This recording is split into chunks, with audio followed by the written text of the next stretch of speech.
Bonjour à toutes et tous, bienvenue pour ce 5e et dernier webinaire de la campagne Écrire ça libère.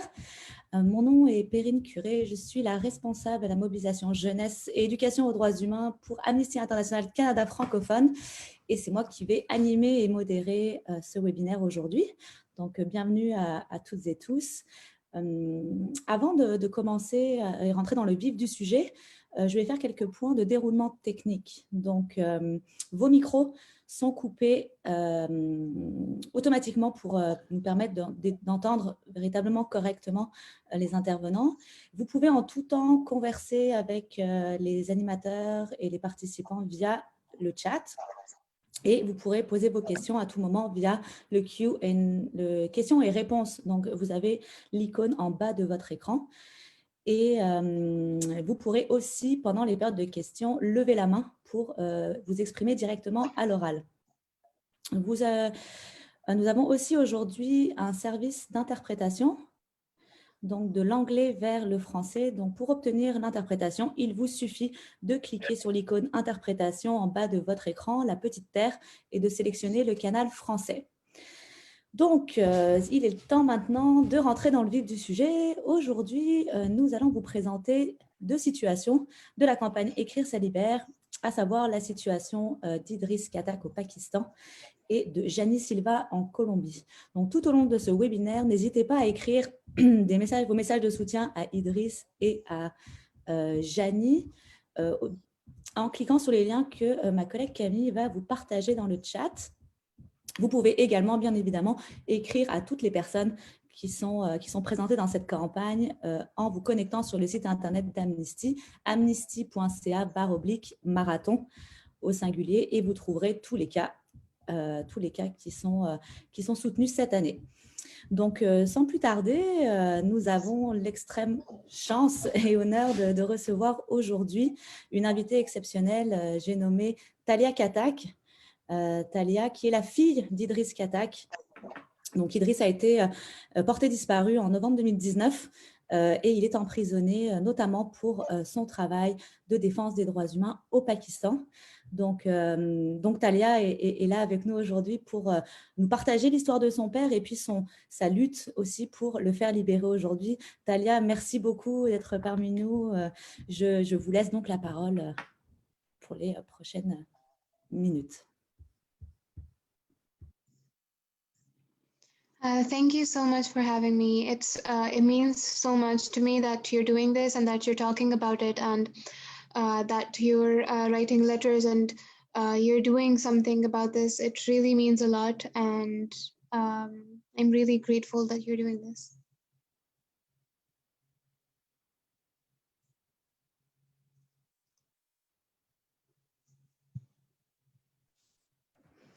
Thalia, est-ce que vous pouvez nous présenter un peu plus en détail qu'est-ce qui s'est passé, un peu l'historique de votre père dans son travail de défense des droits humains, puis qu'est-ce qui lui est arrivé?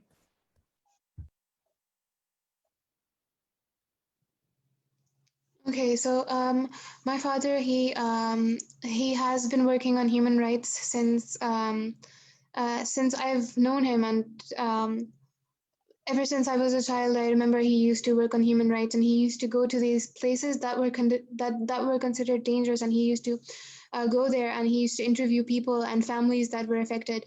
He didn't really think about how dangerous it was for him or his family. He still used to speak up about all of these things.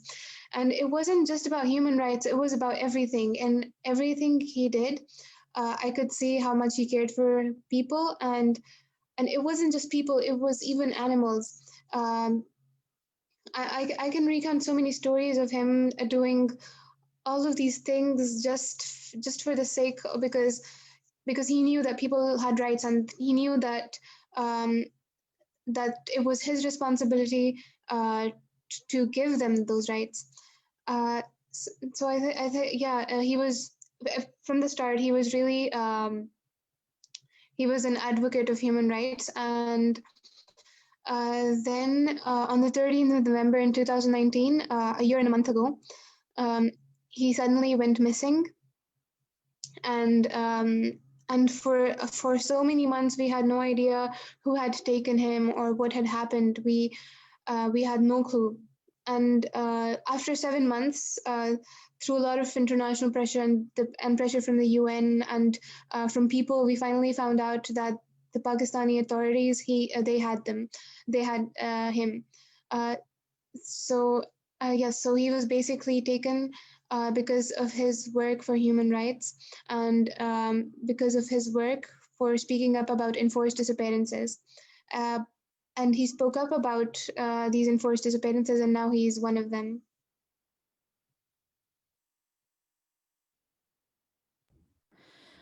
Donc, la situation des disparitions forcées au Pakistan, est-ce que vous pouvez nous en parler un peu? Est-ce que c'est une pratique qui est courante?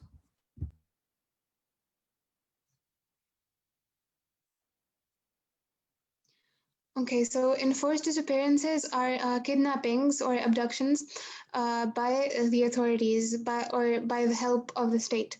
And the people that are responsible for these enforced disappearances, they have a lot of impunity, and you can't really do anything about it because it's the state that you're up against. So you could go to court, or you could there's nothing really you can do much about. And unfortunately, it is very common. And ever since I was a child, I knew that this was something that is happening in Pakistan, and not just even in Pakistan. It happens to people in other countries as well. And I knew that my father that it could happen to my father or somebody else's father, and because it was that common. But I never really imagined it happening to us, but now it has. And there's hundreds of families that are waiting for their loved ones to come back home, but they have no idea where they are being kept or what's happening to them. We have no clue. Donc, maintenant que vous savez qu'il est détenu et qu'il est emprisonné, est-ce qu'il va recevoir un procès? Est-ce qu'il y a une date déjà?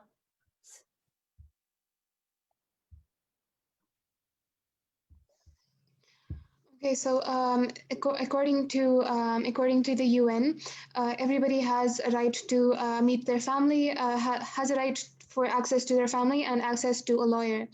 But my father, he doesn't have any of that. He doesn't have access to his family, and he doesn't have access to his lawyer.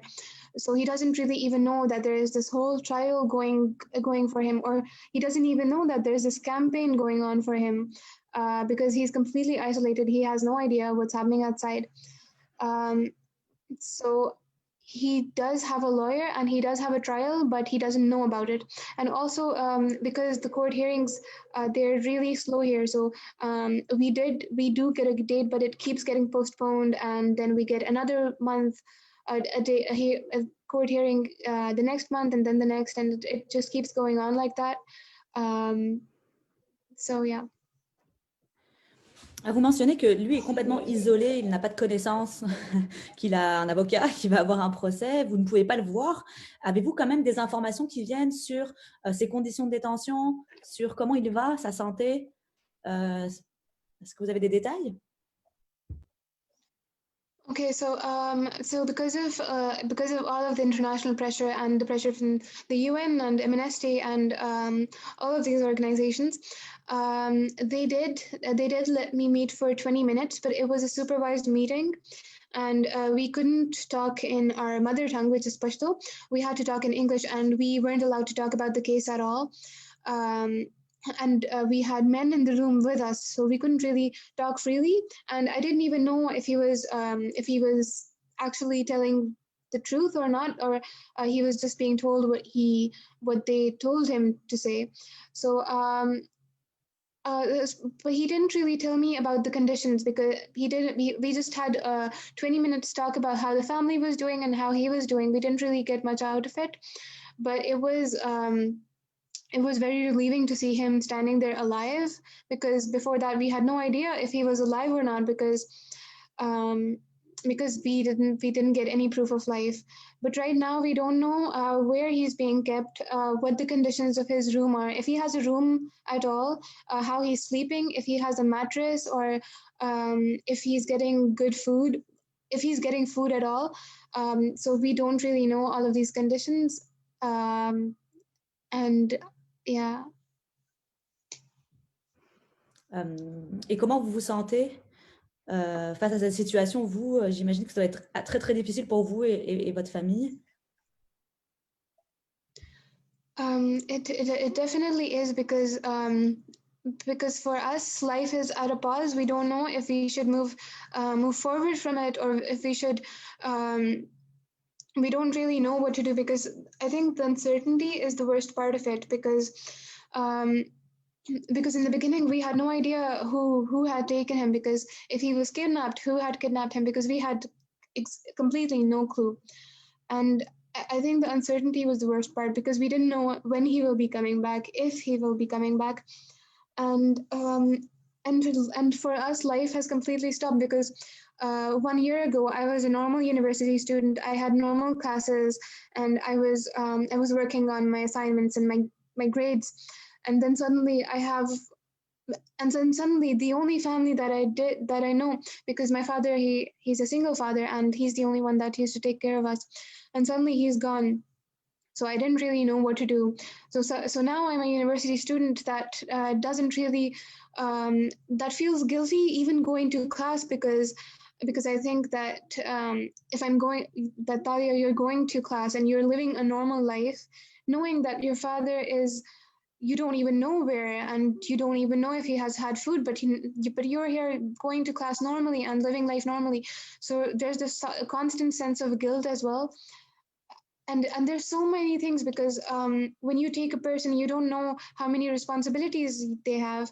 They become a ghost, and they make it look like the person never even existed, but the person did exist, and the person had responsibilities, the person had a family.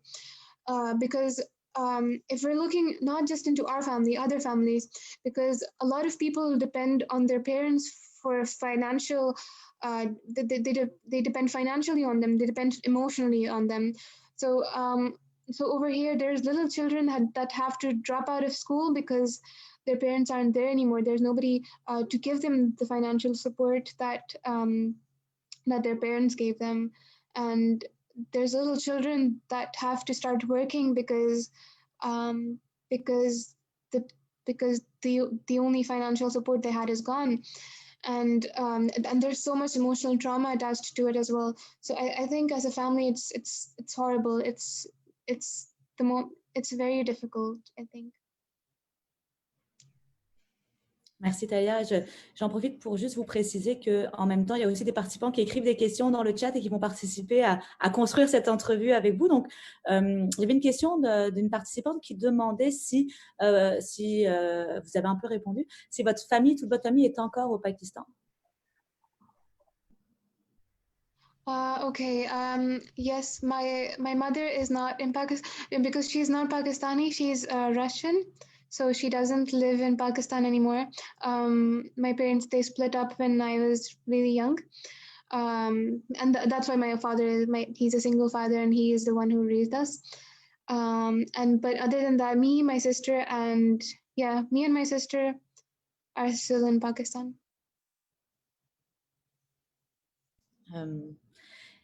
Merci. Puis aussi, parce que vous travaillez fort, vous luttez pour avoir des réponses, pour les faire libérer. Est-ce que vous craignez pour votre vie au Pakistan? Est-ce que vous avez reçu des menaces? Est-ce que des pressions?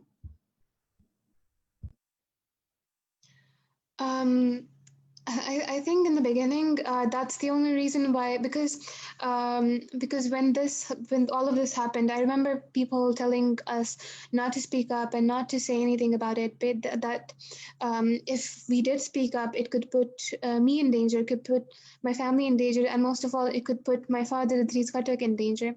So for 4 months, we didn't speak about it at all. We didn't do, we did.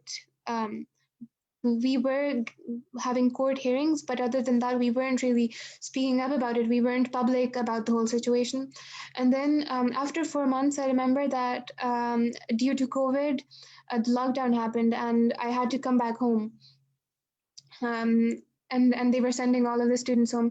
And I remember that I was supposed to come home, and I realized that I had no home to come back to, because the only home I did know was with my father. And so instead I had to come live with my sister. My sister is married, and I think at that point it really hit me hard that that my father wasn't there, that my home wasn't there anymore, and that being silent was not an option, and that we had to speak up about it, because if we weren't speaking up, other people who go through the same thing, they wouldn't speak up, and it was our responsibility to speak up about this, because my father was not there to speak up for his rights. So it really depended upon us to say that this was wrong and that this was happening. So and at that point, everybody was really adamant, because they kept telling us that it was dangerous, and that and they were scared that something could happen to us. But I think that at this point, it's not about being scared anymore. It's just that it's our responsibility to speak up about not only my father, but for other people who are going through the same thing.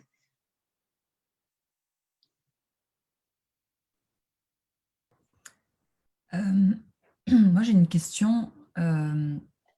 C'est comment tu fais pour vivre avec cette situation où il y a un an, tu étais étudiante, comme plein de personnes dans le monde, et là, tu te retrouves dans cette situation que tu n'as pas demandé, ton père est dans cette situation-là, vraiment, qui est très triste. Et comment tu fais pour garder le moral, de se lever le matin et de devenir cette militante que tu es devenue, à être le contact avec toutes ces organisations, etc. Comment tu gères tout ça, toi?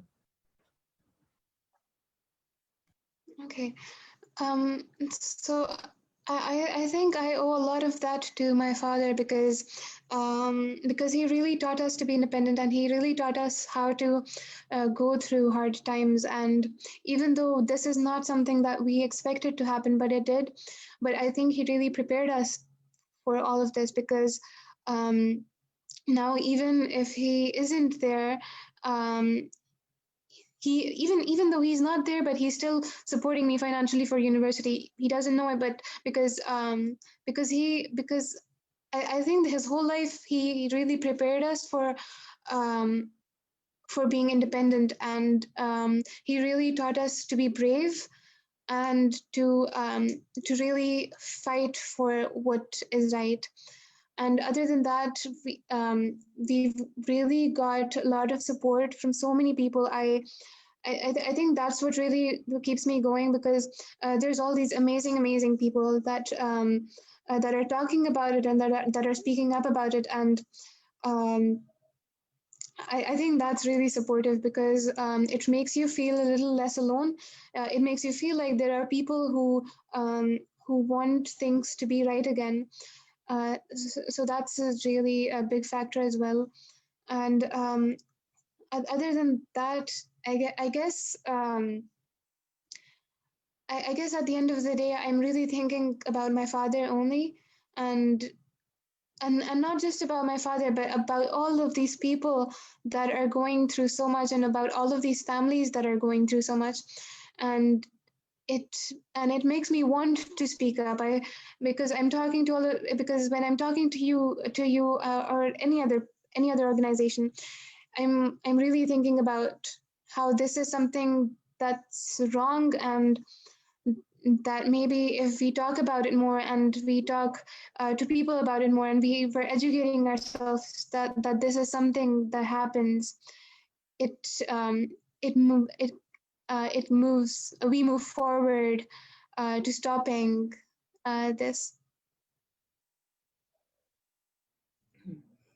Est-ce que tu peux nous dire comment ça s'est passé le contact, la prise de contact avec Amnesty, puis avec Amnesty International, puis comment Amnesty International est rentré dans ce dossier? Okay, so I do remember that in the very beginning, because my father, he was a consultant for Amnesty International in Pakistan. in around 2009, 2010. And so I think when this happened, Amnesty International got in contact with my uncle. But back then we were really scared about speaking up, so we didn't really do anything. And I had no idea about it, that we had been contacted or something. But after that, I think when I was coming back home and I had realized that I had no place to live, I think that's when I started messaging people, and I started emailing people. And I remember emailing MNST as well. And they've been really and you guys have been really supportive from the beginning, because I remember getting an email right away, and they issued statements as well. And I remember the first time I really spoke up about the whole situation and really told somebody about it. It was somebody from MNST, and I remember crying on the phone, because it was a phone interview, and because it was the first time I was speaking up about it. And I remember during the whole interview, I was only crying. But I think overall it has really helped me, because now even though even right now I'm speaking up about it, but I'm not crying. So so I guess it's really helped me, me and my family, to tell the world my father's story, and also emotionally it has helped me to speak up about it. Tu viens de mentionner l'aspect émotionnel de la chose. Est-ce que tu as accès à du soutien émotionnel, justement, ou voire psychologique pour t'aider à passer au travers de tout ça? Ou c'est difficile? Okay, so I not really, because I think here generally you don't really get a lot of mental health. There's not a lot of talk about mental health, but I did try looking for a therapist, because I remember at some point in during the lockdown, it got really difficult, because I was living not in my home anymore, and my father wasn't there, and but yes, no, not really. I've tried looking, but and I think the whole situation, I didn't really think that anybody would understand, because it's so, I still don't know how to talk about it a lot.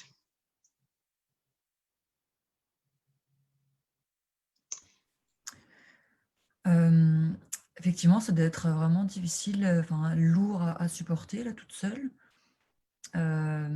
Puis justement, par rapport aux charges réelles qu'on attribue à ton père, ça serait quoi les charges qu'on a contre lui? On a aussi entendu parler qu'il y avait possiblement de l'espionnage. On lui reproche quoi? Puis de quel pays parle-t-on? Est-ce que tu peux nous en dire un peu plus là-dessus? Okay, so they have charged him. With the Official Secrets Act, which basically entails that he was involved in espionage. But they haven't really shown anything to prove it, because we do have court hearings, and there's no evidence against him, but they still put the charges. And if the court does decide in their favor, it could mean a really bad result for my father, because it could mean 17 years in prison, or even a death sentence. And even though they have no proof against him, it still is something that the court can decide, and it is possible that they can. But hopefully it doesn't happen that way. Nous avons un commentaire dans le chat que je vais te lire, Talia, parce que c'est de Louise qui nous dit « Tu n'es pas seule, Talia, nous sommes toutes et tous de tout cœur avec toi. » Tu as beaucoup de soutien au Canada aujourd'hui, également de la part des militantes et des militants d'Amnesty. En parlant on sait que tu parlais du confinement et et puis de la pandémie qu'il y a en ce moment. Est-ce que la situation dans les prisons pakistanaises, plus largement, ou est-ce que les prisonniers, les prisonnières sont à risque d'attraper la Covid?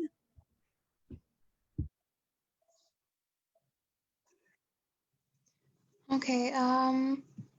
Okay. Thank you so much for the comments. It means so much that people are wishing well for us.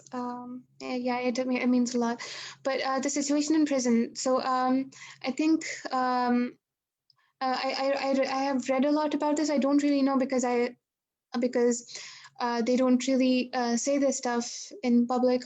But I do know that the situation in prisons is really bad because there's a lot of people in one room, and because obviously you can't really social distance in prisons. Um, and so over here, we're washing our hands, it's become normal, and sanitizing our hands and wearing masks. But in prison, you're just in one room, and you have no access to soap, and you have no, because I can't even imagine how difficult it must be, and to know that that a lot of people, they must suffer um, from anything, and imagine, even if one person gets COVID over there, it could spread like wildfire, and it must be so dangerous for so many people because I really have no idea. And I think for the people who have been disappeared, because we have no idea how they're being kept or where they're being kept, I think it entails the same for them as well. Merci. On avait une question qui concernait beaucoup plus la société civile, puis l'implication de la population par rapport au cas de ton père, ou même à différents cas. Est-ce que la société civile, parce qu'on a assez peu d'informations qui nous arrivent du Pakistan ici au Canada au niveau médiatique, et de savoir, est-ce que la société civile est organisée? Est-ce que la société civile connaît le cas de ton père? Est-ce que le cas de ton père a été médiatisé? Est-ce qu'il y a des gens qui s'organisent au Pakistan? Okay, so it has been shared, but usually here in especially national media, they don't really talk about all of this stuff because it gets dangerous for them. So enforced disappearances and mostly things like that, they're not very talked about because the people are scared that the same would happen to them. And that's exactly what happened to my father, because he was speaking up about these enforced disappearances, and then suddenly he's a victim. So people here, they're scared of speaking up about enforced disappearances. So even on national media, there's very less, there's almost no coverage about enforced disappearances. I think there was only this one instance that I think a 20-second talk, a 20-second headline about my father was shown that this has happened. But other than that, we got nothing from national media. It has always been international media because in Pakistan, people don't speak up about this because they're scared.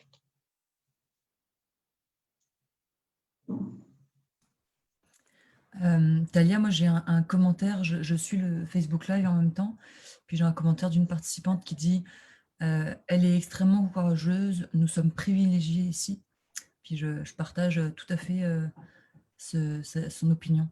Donc on t'envoie plein de courage pour cette situation. Puis je pense qu'il y a encore d'autres questions de ma collègue Perrine.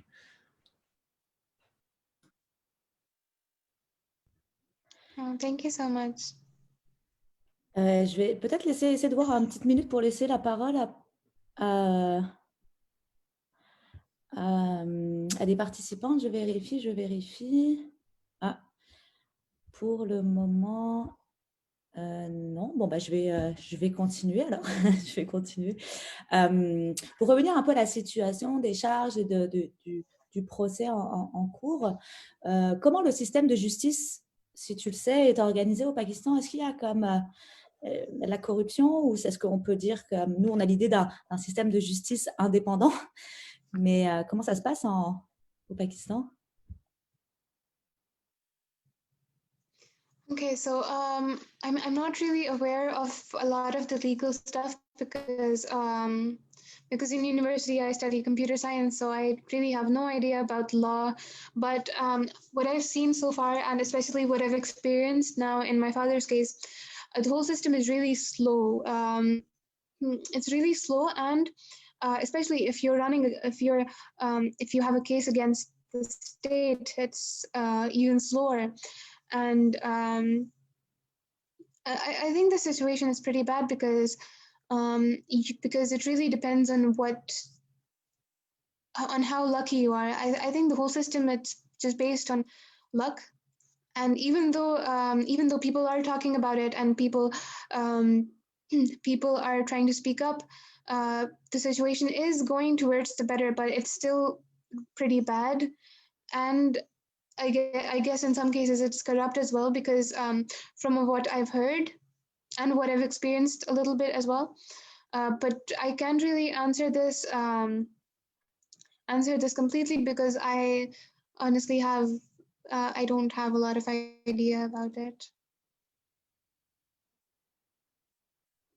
But I do know that okay, yeah, I do know that there are a lot of cases where a person remains in jail or he remains in detention just because his trial is underway. And I think Pakistan has the third or fourth most cases. I don't remember the number, but it's among the top countries where there's cases that an unconvicted person remains in jail, even though if he's not found guilty, but he's still in jail just because the court hasn't convicted him yet.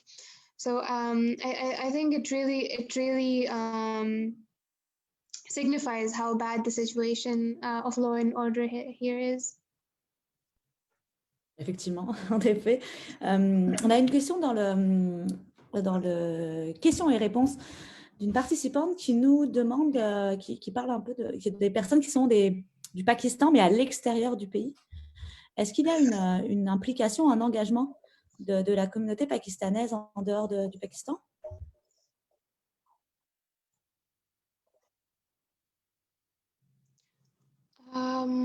Okay, so I think people overall they have shown a lot of support.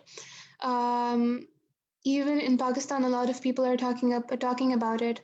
But and outside of Pakistan, we've gotten a lot of support. People especially from Canada. I've seen so many people writing emails for Papa Idris Khattak, and I really hope to show him all of these emails someday when he's back, hopefully. But I think it's really nice. People are showing support, definitely. I've seen so many people showing support and sending photos of their gardens and their chickens. And yes, whenever I get an email and I read it, and it makes me feel really warm, and it makes me feel like people are supporting us, and that we're not alone in this. It's really nice. Thank you so much for that. Justement,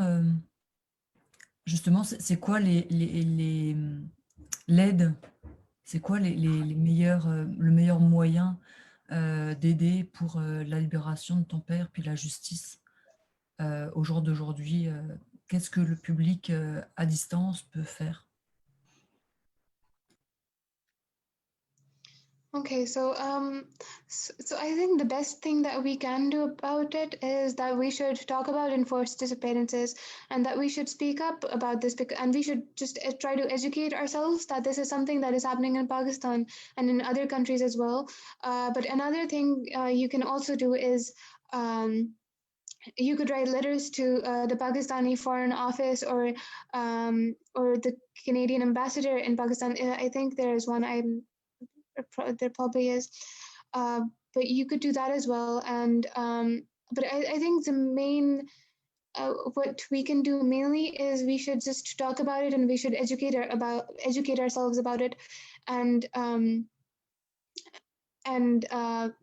even for other people, because it's not just Idris Khattak, it's so many people here that are being disappeared, and we should, because we should stop this whole enforced disappearances as a whole in Pakistan and in other countries. Enforced disappearances should be criminalized, and we should take a step towards that. And maybe when we're speaking up about it, all of us together, maybe we do take a step towards that. Merci Talia. Puis il y avait comme une demande de précision sur l'aide qu'on peut apporter à la situation de ton père. Il y avait comme, et toi, est-ce qu'il y a quelque chose qu'on peut faire pour t'aider? Il y a bien des gens qui sont intéressés à t'aider toi aussi.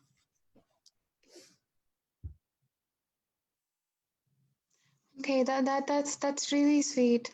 But I think right now, all we can really do is we could write letters to the Pakistani government, and we should just talk about it. I don't really know what else we can do, because the whole situation is so uncertain, and even me, I still have no idea what we can do. So I'm completely unsure about all of this myself, because I had no idea that this is something that could happen, and that this is something that would happen. But your support generally means so much, and you guys even wanting to help, it means the world to me. J'avais une question concernant, tu disais que ta sœur et toi, vous étiez encore au Pakistan. Toi, tu t'impliques pour faire la libération de ton père. Est-ce que ta sœur participe aussi, ou elle est plus à l'écart de ce dossier-là?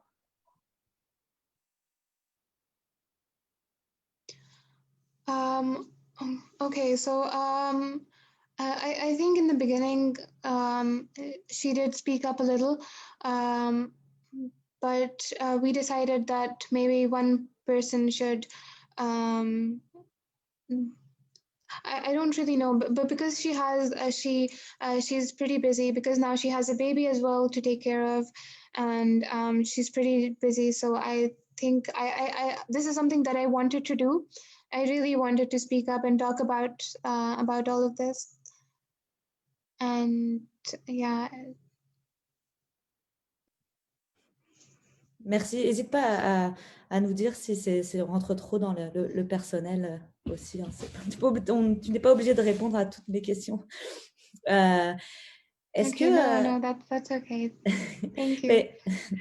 Est-ce que, et je me demandais aussi, bon là aujourd'hui tu t'impliques pour la libération de ton père, mais est-ce que tu as déjà songé à quitter le Pakistan, peut-être avant la situation de ton père, et puis si la situation venait à changer, est-ce que tu envisagerais de quitter le pays?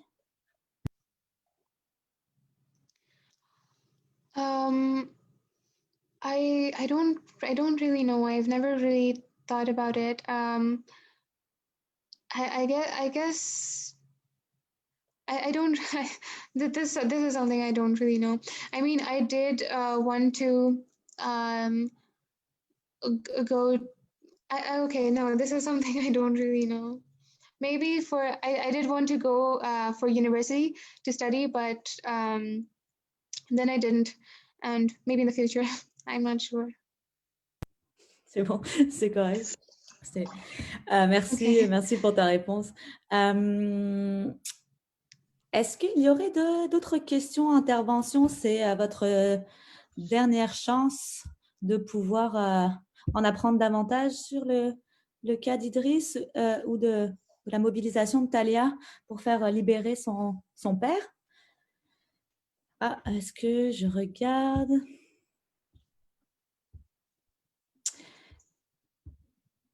Eh bien, écoute, Talia, manifestement, il n'y a plus de questions. Moi non plus, j'en ai plus.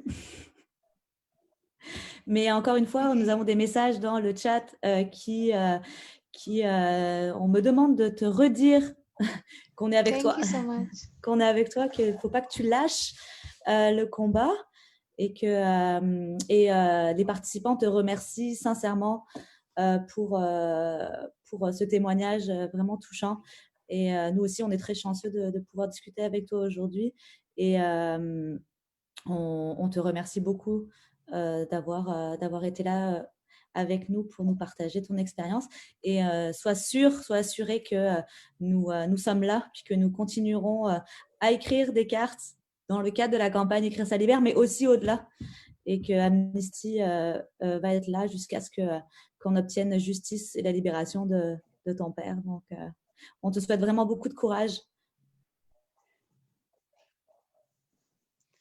Thank you so much. That really means so much to me, and everybody's well wishes as well. It means so much to me.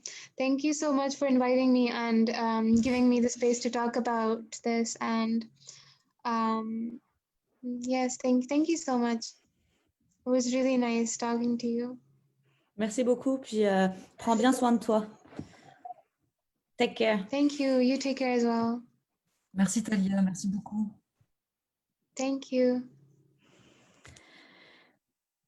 Bon, ben, on a eu la chance de... Quelle entrevue touchante et troublante à la fois. Donc, on continue, on écrit des cartes pour Idris. Camille va vous repartager dans le chat le lien pour écrire directement à Idris. Et nous allons donc enchaîner avec la dernière personne à présenter, les 10 personnes dont les droits sont violés à travers le monde dans le cadre de la campagne Écrire ça libère. Il s'agit de Jani Silva, en Colombie. Alors, nous avions invité Jani à participer à ce webinaire. Malheureusement, vu la situation, elle n'a pas pu se joindre à nous. Mais donc, Jani, qui lutte depuis de nombreuses années pour la protection de la terre et des territoires dans sa région de l'Amazonie en Colombie. Et pour son travail et sa défense de l'environnement, Jani est menacée, persécutée, et donc elle est en danger. Mais on a quand même une entrevue qui a été faite, un petit film de 10 minutes avec plusieurs intervenants, dont Jani et d'autres membres des communautés paysannes de la région qui s'engagent eux aussi pour la protection de l'environnement et la défense de l'Amazonie. Donc, vous allez pouvoir avoir plus d'informations concernant la situation de Jani. Camille, si tu veux bien mettre la vidéo.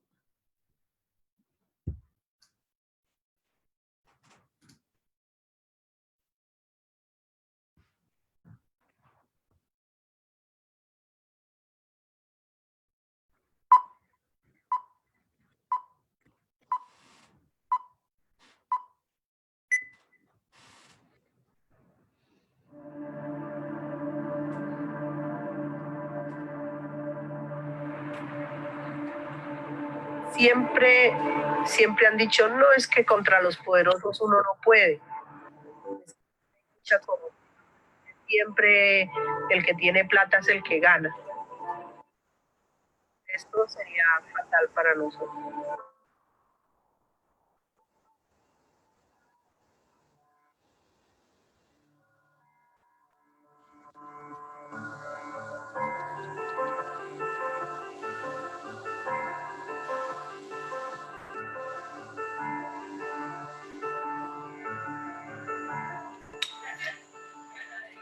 Mi nombre es Jani Silva.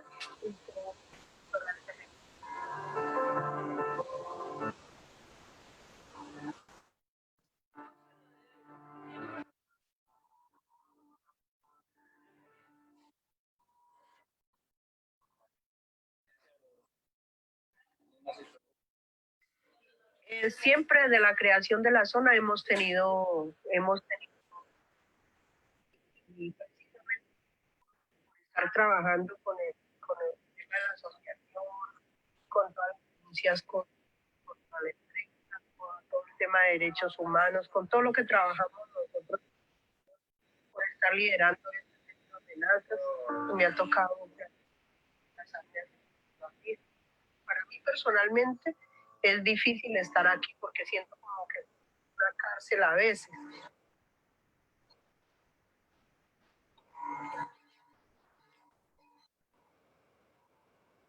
Las amenazas empezaron cuando empezamos a hacer las denuncias contra la empresa petrolera. Porque es que nosotros hemos hecho denuncias fuertes. Las amenazas crecen al territorio. Sí, las petroleras, los monocultivos,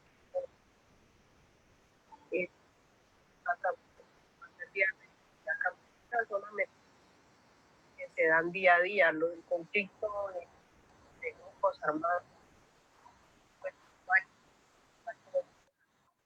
desplazarse hasta allá por tiempos, reuniones, o porque las comunidades mismos requieren a veces que uno los acompañe, pero es difícil porque toca irme por la mañana, venirme por la tarde. No, ya casi muy pocas las veces que me quedo. En Colombia, la pena se da la pena de muerte todos los días. Yo tuve una llamada muy por celular. Una cosa es decir, otra cosa es que lo pero que le digan, usted tiene sus horas contadas, usted se va a morir.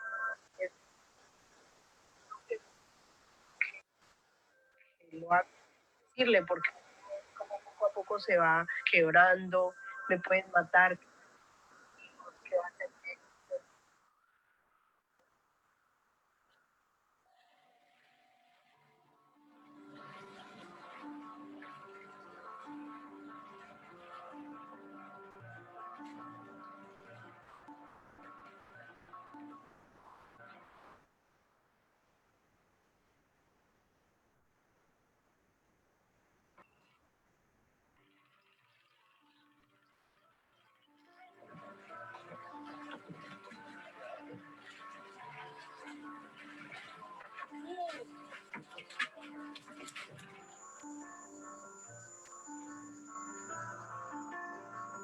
La zona de reserva campesina más que todo se creó para que cada uno de los propietarios tenga su título de propiedad, y para el límite, una delimitación, un límite entre lo agrícola y lo de conservación. O sea, es un mecanismo prácticamente de defensa del territorio, pero también de defensa con la identidad de campesino. Es bien claro, o sea, es la defensa de la vida, de la biodiversidad y el territorio. Ahí encierra todo, y cuando decimos de la vida, no es solo la vida del ser humano, es la vida de todo un ecosistema que hay, de todo lo que nos rodea, de todo lo que nos hace falta para vivir, pero también de todo lo que nos provee a poder vivir.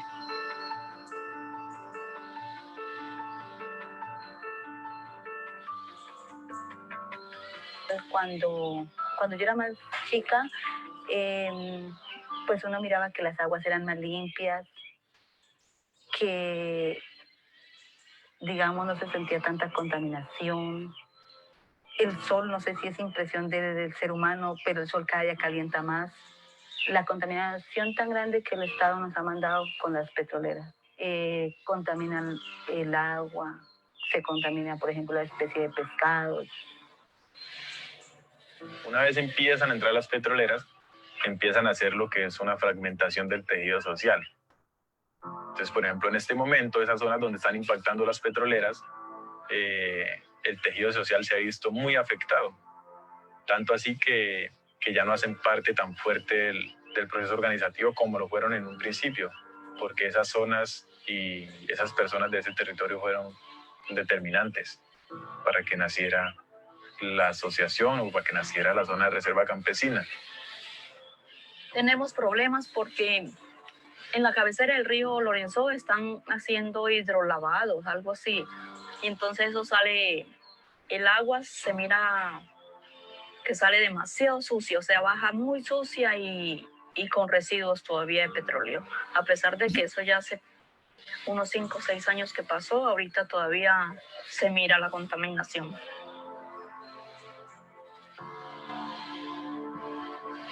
Antes de que viniera la compañía, aquí en la vereda La Rosa no se escuchaban muchos rumores del agua, del subsuelo. Pues no, por la finca nosotros pasa una quebrada que es esa, y a esa quebrada le cae diariamente las aguas de las cunetas perimetrales de toda la plataforma. Hay veces que uno baja a bañarse con esa agua y se brota todo. Antes usted por donde pasaba, donde iba, usted encontraba su agua limpia, la bebía sin ningún problema. Ahora tienes que comprar el agua. Mientras la organización se mantenga firme en su proceso organizativo y con la voluntad férrea de continuar a pesar de todas las dificultades que se puedan tener, pues creo que no se va a tener los impactos que se quieren así tan prontamente, pero sí vamos, cada acción que se vaya haciendo, cada acción va contribuyendo. Entonces, en cuanto más se logre recuperar o mantener esa riqueza que hay todavía en estos territorios, pues va a redundar en beneficio no solo de los habitantes que están en la ciudad, sino del planeta entero. Primero que todo, la zona de reserva campesina es un lugar estratégico. Nosotros somos frontera con el Ecuador y es apetecida por los demás porque tiene petróleo, porque tiene oro, porque tiene coltán. En las playas han demostrado que tiene coltán y yo creo que eso es lo que le quieren sacar. Nosotros no nos interesan los minerales, nos interesa es la tierra, nos interesa la supervivencia de las familias en la zona de reserva.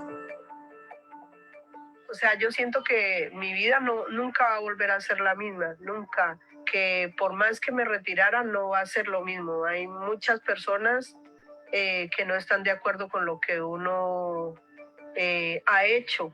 O sea, uno siente que la gente depende mucho de uno, las comunidades dependen mucho de uno. Y es duro el compromiso que uno siente, es duro decirlo, es como un compromiso que uno tiene ahí como arraigado y como, bueno, empecé esto y dejarlo a mitad de camino, retirarme y pongamos, a veces retirarse no es garantía de que lo van a dejar a uno quieto.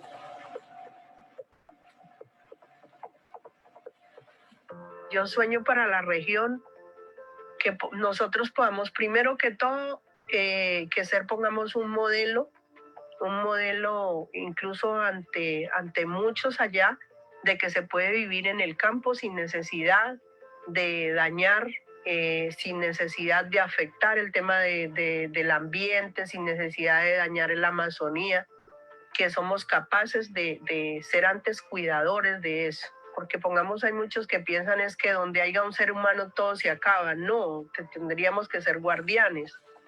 Entonces, que es posible convivir con la naturaleza, convivir con los animales, con todo.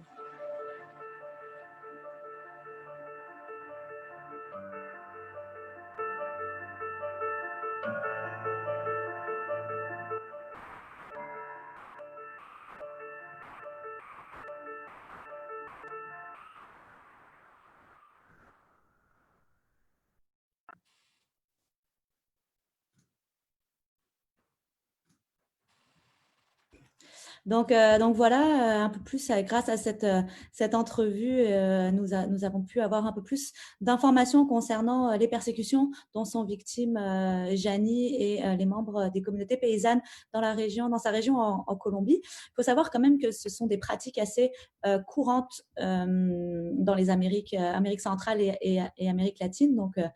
Donc en vous engageant, donc engagez-vous pour Jani et les autres. Get involved for Jani and the other people nous vous of her repartageons, association. We will share nous vous repartageons le lien pour écrire à the link Jani again if you'd like directement to dans write le directly to Jani chat.